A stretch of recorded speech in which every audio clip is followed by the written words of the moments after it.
વિધાનસભામાં કલાકારોની અવગણનાનો મુદ્દો હાલ ખૂબ ચર્ચામાં છે. અમુક કલાકારોને ન બોલાવીને સરકારે અન્ય ખ્યાતનામ કલાકારોનું અપમાન કર્યું છે તેવું અન્ય કલાકારોનું કહેવું છે. આ મુદ્દે વિરોધ પણ થયો, સંમેલન પણ થયું. ત્યારબાદ સાંસદ ગેનીબેન ઠાકોર, મંત્રી ઋષિકેશ પટેલ અને ધારાસભ્ય અલ્પેશ ઠાકોરનું નિવેદન પણ સામે આવ્યું. અને હવે ગોપાલ ઇટાલિયાએ તો ત્યાં સુધી કહી દીધું કે વિક્રમ ઠાકોરે ભાજપથી બદલો લેવા માટે રાજનીતિમાં જોડાવું જોઈએ અને ભાજપને જડબાતોડ જવાબ દેવો જોઈએ.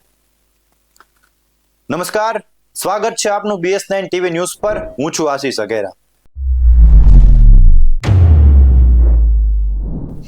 વિધાનસભામાં કલાકારોની અવગણનાનો મુદ્દો હાલ ખૂબ ચર્ચામાં છે. વિધાનસભામાં કલાકારોની અવગણનાને લઈને હવે ખજૂરભાઈએ પણ નિવેદન આપ્યું છે. ખજૂરભાઈએ કહ્યું હતું કે વિક્રમ ઠાકોર સારા કલાકાર છે અને એમની વાત વ્યાજબી છે. મને પણ આમંત્રણ નહોતું મળ્યું. વધુમાં ખજૂરભાઈએ શું કહ્યું, આવો સાંભળીએ. કલાકારોને લઈને વિવાદ ચાલી રહ્યો છે. કલાકારોને લઈને વિવાદ ચાલી રહ્યો છે. જો હું કાળા તેડકાનું અત્યારે તેલ વેચું છું, બરાબર?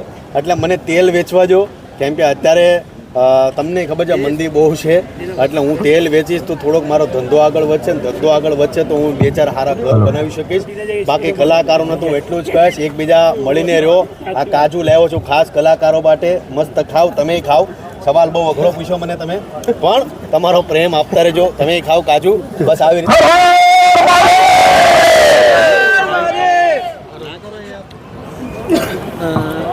વિક્રમ ઠાકોરની વાત વ્યાજબી છે. હા, હું એ જ કહું છું. હું અત્યારે તેલ વેચવામાં એટલો બીજું છું ને આ પાછું કાજુ ખાવું પડશે.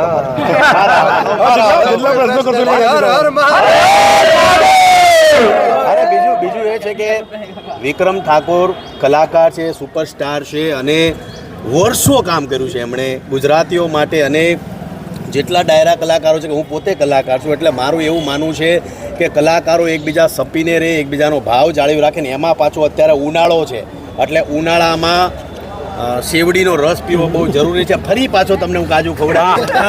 આ પ્રેમ જાળવી રાખો. આ મીડિયા વાળાને મારે કાજુ ખવડાવવા બહુ જરૂરી છે. લ્યો તમે એમને બી ખવડાવવા પડે, બાકી ન રહી જાવ. હા, આ સમગ્ર મામલે વિક્રમ ઠાકોરે કહ્યું હતું કે મને એટલા માટે ખોટું લાગ્યું કે મારા સમાજના કોઈ કલાકારોને તમે ન બોલાવ્યા. હું મારા સમાજના મોટા નેતાઓને કહીશ કે તમે આ નોંધ ન લીધી હોય તો લેજો અને આગળ આવું ન થાય તેનું ધ્યાન દોરજો. ઠાકોર સમાજના અનેક લોકોનો મને ફોન આવ્યો હતો. ઠાકોર સમાજ બહુ મોટો સમાજ છે અને ભાજપ હોય કે કોંગ્રેસ હોય, દરેક પક્ષને સપોર્ટ કરે છે.